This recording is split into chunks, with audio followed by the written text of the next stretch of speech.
기업의 지속가능 경영을 위해선 참 챙겨야 할 것들이 많은데요. 웬만큼 규모가 되는 회사가 아닌 이상 노무, 법무, 세무 등 전문적인 팀을 만드는 것이 쉽지가 않습니다.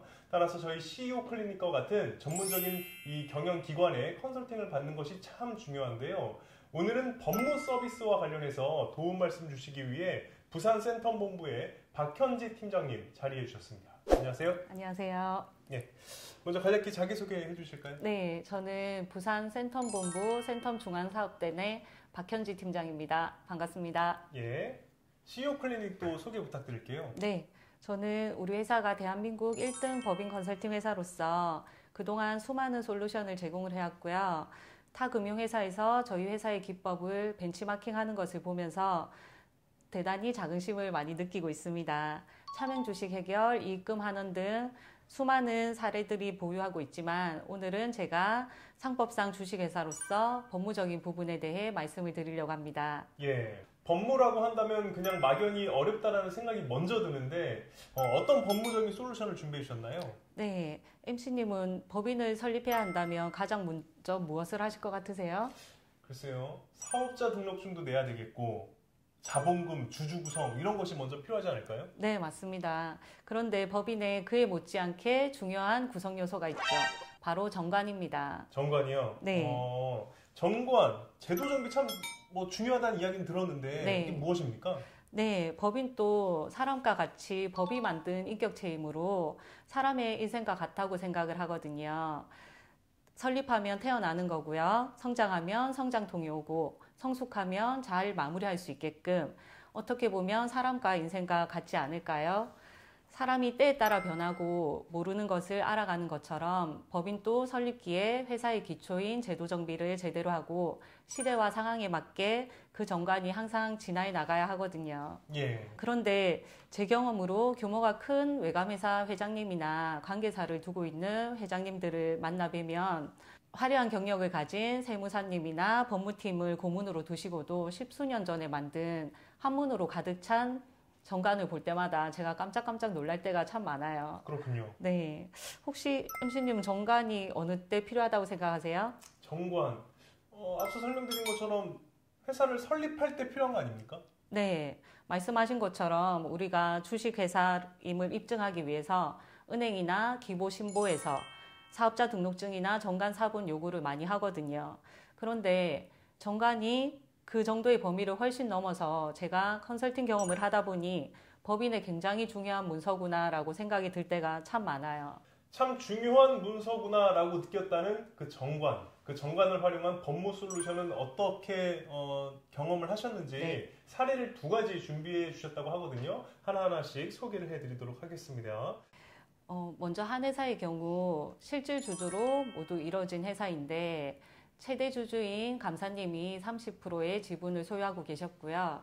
이 감사님이 의식이 없는 상태로 중환자실에서 치료를 받고 있었습니다. 그러던 중 그 가족들이 법무법인을 선임을 하여 회사에 퇴직금을 요구하는 내용 증명을 발송을 했거든요. 예.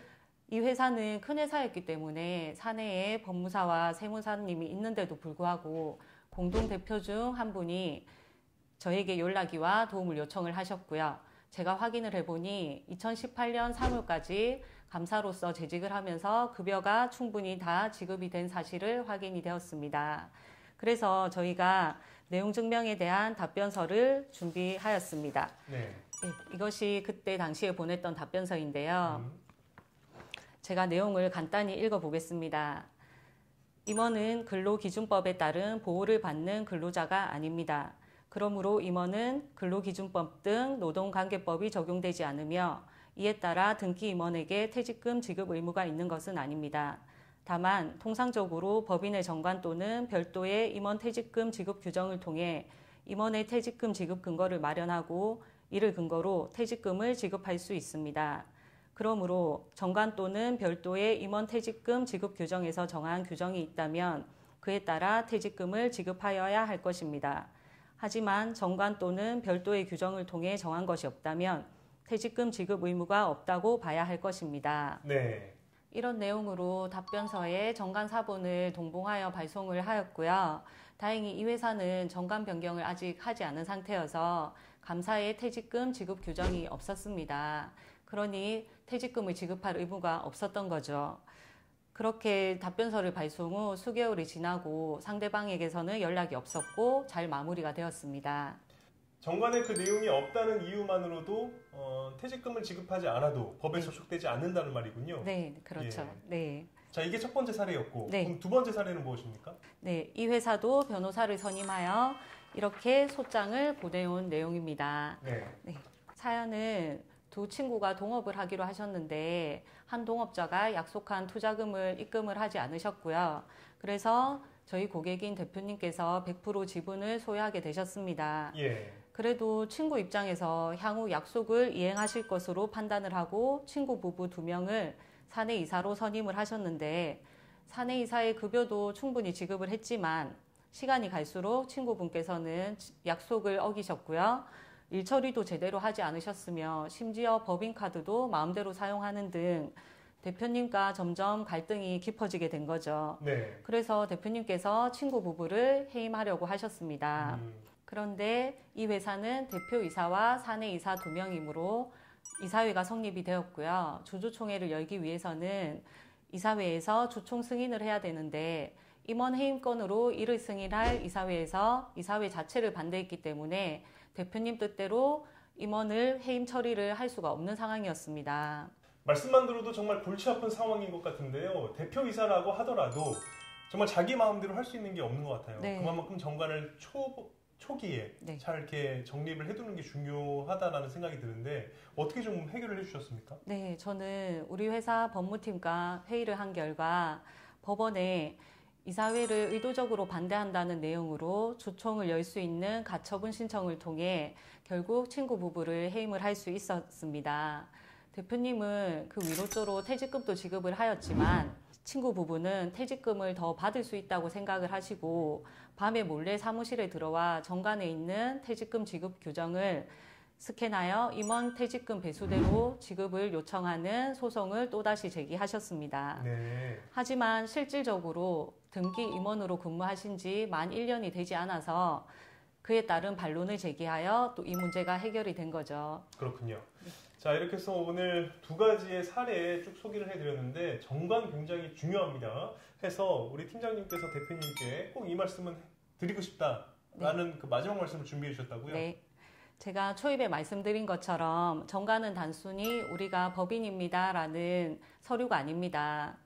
지금 많이 아시는 것처럼 지난 11월 30일에 기획재정위원회 조세소위원회에서 개인 유사법인의 유보소득 초과 부분에 대한 배당 간주에 대해 유예하신 것을 모두 들으셨을 겁니다. 결국 개인 유사법인도 회사의 경영 목적에 따라 필요한 내용을 정관에 기재해야 하고 특히 제가 말씀드린 사례에서 여러 주주가 함께 운영하는 회사는 정관을 어떻게 규정하느냐에 따라서 미래 발생 가능한 리스크를 해결하거나 줄일 수 있다는 것입니다. 그리고 항상 급변하는 환경 속에서 오너와 회사를 지켜줄 수 있는 것은 제대로 정비된 정관이 있어야 하는 거죠. 그래서 가지고 계신 정관을 한번 살펴보시고 저희에게 문의를 주신다면 친절한 설명과 함께 도움을 꼭 드리도록 하겠습니다. 감사합니다. 네. 네. 제도 정비 어떻게 해야 하나 고민이시라면 저희 CEO 클리닉 유튜브 채널 구독, 좋아요, 알림 설정을 통해서 정보들 얻어가 보셨으면 좋겠고요. 또 말씀하신 것처럼 저희와 같은 전문 이 컨설팅 기관에 상담 의뢰를 하셔가지고 양질의 서비스까지 받아가 보셨으면 좋겠습니다. 자, 오늘 함께 해주신 분 부산 센텀본부의 박현지 팀장님이었습니다. 고맙습니다. 감사합니다.